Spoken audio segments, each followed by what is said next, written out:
প্রধান উপদেষ্টা নিজে অপমানকে হজম করে তারপর থেকে পদত্যাগ করবেন।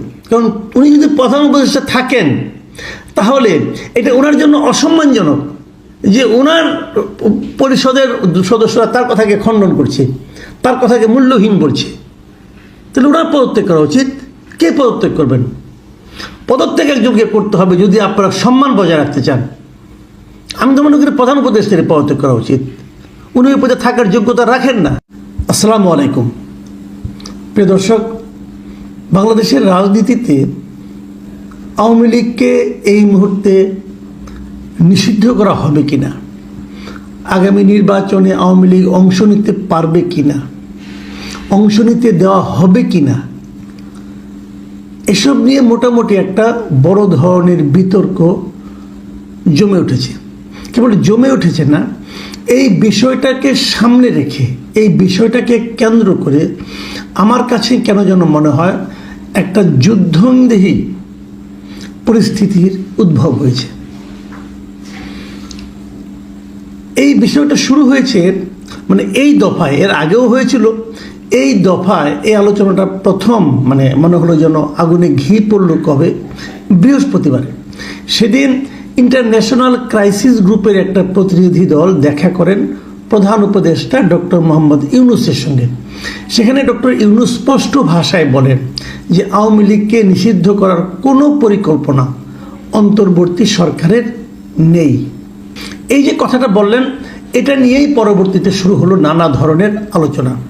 পরের দিন দেখা গেল, শুক্রবার দিন আমরা দেখতে পেলাম যে হাসনাত আবদুল্লাহ, নতুন যে দল হয়েছে জাতীয় নাগরিক পার্টি, সেই নাগরিক পার্টির একজন নেতা, দক্ষিণাঞ্চলিক সংগঠন হাসনাত আবদুল্লাহ একটা স্ট্যাটাস দিলেন যে তার থেকে 10 দিন আগের একটা ঘটনাকে টেনে এনে যে ওনাদের সঙ্গে নাকি সেনাবাহিনীর একটা কথা হয়ে সেনাবাহিনী তাদেরকে প্রস্তাব দিয়েছে একটা রিফাইন্ড আওয়ামী লীগকে যেন নিয়ে আসা হয়।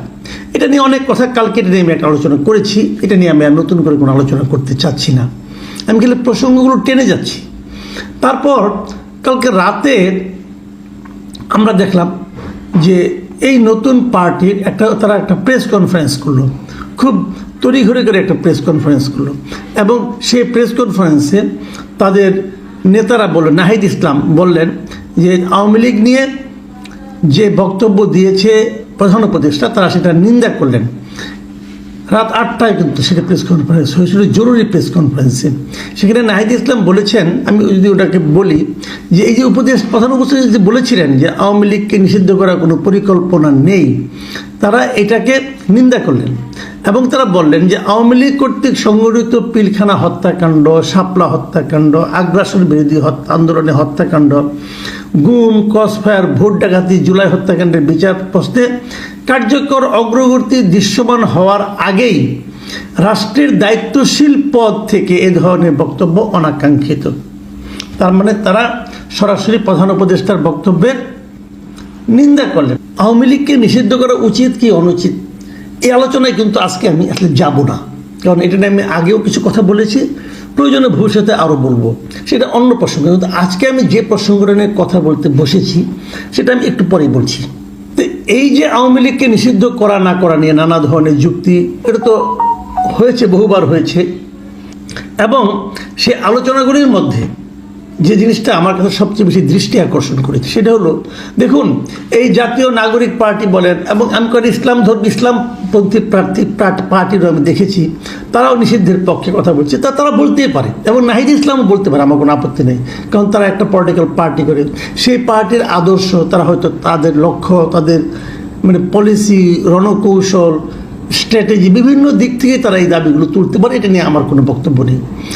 আমার বক্তব্য হলো, প্রধান উপদেষ্টা যে কথাটা বলেছেন, তার উপদেষ্টা মণ্ডলীর 2 জন সদস্য এ বিষয়ে কি মন্তব্য করলেন। কোন 2 জন সদস্য?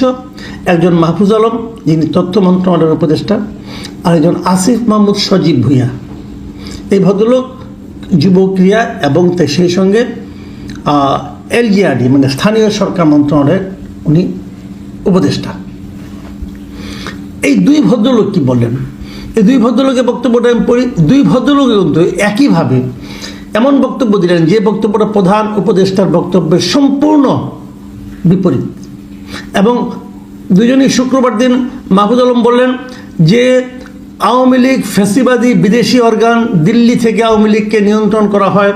এবং তিনি এটাও বললেন এই দলের বাংলাদেশে এখানে কোনো এদের স্থান নাই, এটা বিদেশ থেকে উৎপত্তি হওয়া একটা রাজনৈতিক দল অমুক তমুক। এবং আওয়ামী লীগ প্রশ্নে কোনো ছাড় দেওয়া হবে না, এটা হলো মাহফুজ আলমের কথা।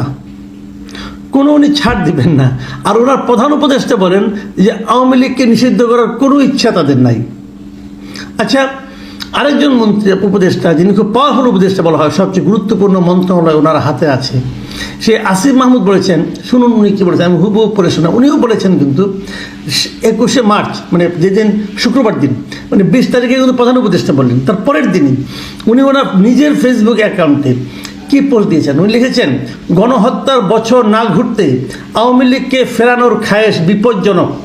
উনি মন্তব্য করেছেন, তার মানে আওয়ামী লীগকে ফেরানোর খায়েশটা হলো বিপজ্জনক।